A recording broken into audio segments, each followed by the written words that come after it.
Hai hai hai, Assalamualaikum warahmatullahi wabarakatuh. Selamat datang di channel Sylvia Romance.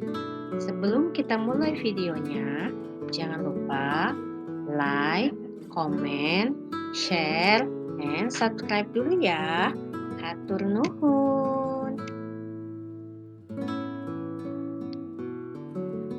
Anak-anak hebat, hari ini kita akan belajar mengenal texture pen.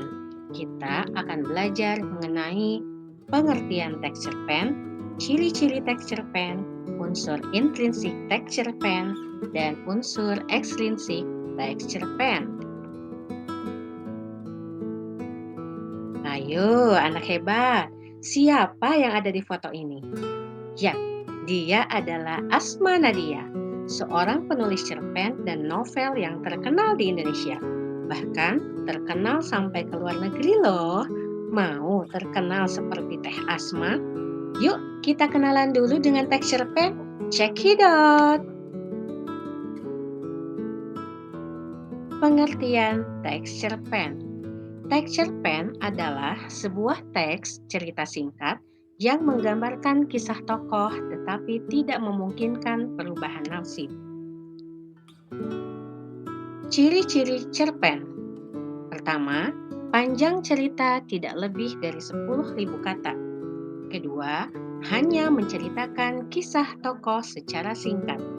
Ketiga, berisi satu tema dengan satu rangkaian alur. Unsur intrinsik cerpen. Pertama, ada yang dinamakan dengan tema. Tema merupakan pokok pikiran yang menjadi dasar atau pedoman dari jalannya suatu cerita.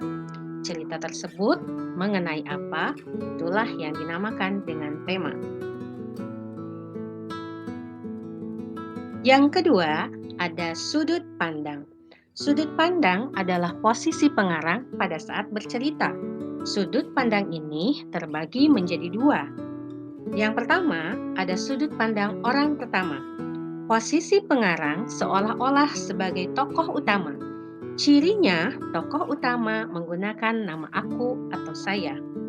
Kedua, sudut pandang orang ketiga. Posisi pengarang seolah-olah sebagai orang lain di luar tokoh utama. Cirinya, tokoh utamanya menggunakan nama tokoh atau dia. Kemudian ada tokoh dan penokohan. Beda ya. Tokoh adalah orang yang bertindak sebagai pelaku dalam cerita. Terdiri atas tokoh protagonis atau tokoh utama yang berkarakter baik.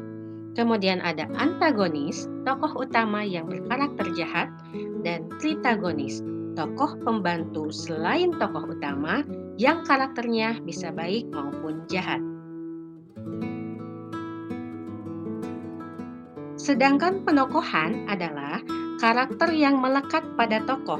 Penggambaran karakternya bisa disampaikan secara langsung oleh pengarang maupun secara tidak langsung, yakni melalui sikap tokoh, gambaran fisik tokoh, ucapan tokoh lain terhadap tokoh tersebut, ataupun lingkungan di sekitar tokoh.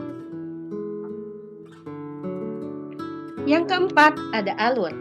Alur atau jalan cerita adalah rangkaian cerita yang dialami oleh tokoh, dimulai dari tahap pengenalan, kemudian munculnya konflik atau masalah, sampai kepada akhir cerita. Alur ini jenisnya ada 3, yaitu alur maju, alur mundur, dan alur campuran.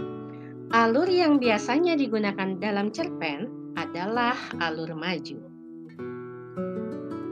Kemudian yang kelima, ada latar.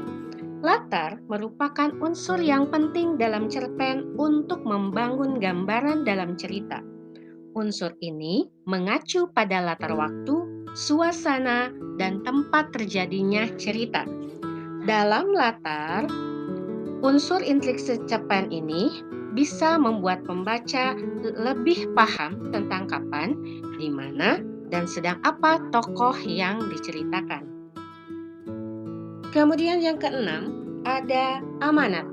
Amanat adalah unsur intrinsik cerpen berupa pesan moral yang disampaikan melalui cerita. Amanat bisa diperoleh setelah pembaca membaca cerpen tersebut. Amanat ini bisa disampaikan secara tersurat atau disampaikan langsung oleh pengarang maupun secara tersirat. Pembaca menyimpulkan sendiri apa pesan moral yang bisa diambil dari cerpen tersebut. Selanjutnya adalah unsur ekstrinsik cerpen. Apa itu? Unsur ekstrinsik cerpen adalah unsur yang ada di luar teks cerpen, tetapi memengaruhi cerpen tersebut. Unsur ini terdiri atas latar belakang masyarakat, latar belakang pengarang, dan nilai kehidupan. Misalnya, nilai agama, nilai budaya, sosial, dan lain-lain. Demikian materi hari ini. Sekarang kita coba evaluasi. Apakah kamu bisa? Pasti bisa dong. Silahkan jawab soal berikut ya.